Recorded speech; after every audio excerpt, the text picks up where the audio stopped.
when I was traveling in Sinai in Egypt, and we slept on sleeping bags. We were in New Brunswick on the coast, and at night I went to just take a walk on the dunes, and I looked up and I saw the Milky Way in its splendor in a way that I had never seen before.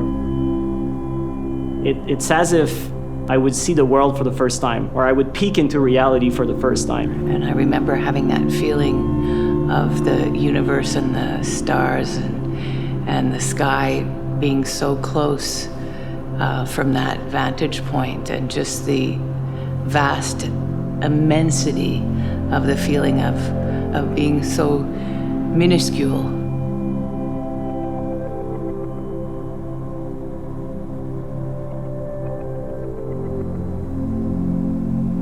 The vastness of this exhibition is relative to the vastness of the subject. There's this beautiful story that inspired us a lot. The Greeks believed that in order to see an object or see the world around us, light emanates from our eyes.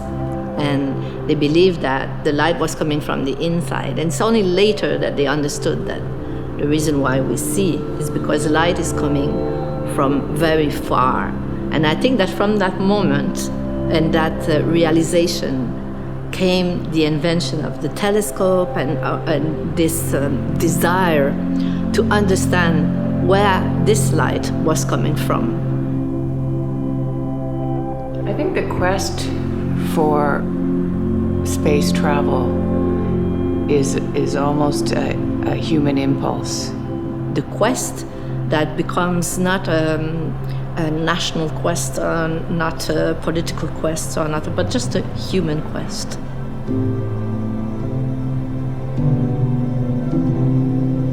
We started to brainstorm what the next big project that Time would like to invest in outer space was going to be. We quickly came to the realization that the ultimate thing to film would be human beings in space. We had to start something that had never been done before. We had to create something in a space that there was no path, so it was trailblazing and groundbreaking in a way, because a project of this scope, nature, complexity, magnitude had never been attempted before. And the idea of creating an exhibit started very early on, and we turned to Phi, who are our friends and longtime allies, and said, can we come together and create something truly unique? And so it's really crafted around the stories of the astronauts themselves, their experience of being on the International Space Station. When the astronauts leave the planet, they bring nothing, and so they find themselves in space as almost a neutral observer. And so the notion of who am I suddenly becomes who are we. And so that was really important for us to consider the poetry and the deep human response to what it means to leave the planet.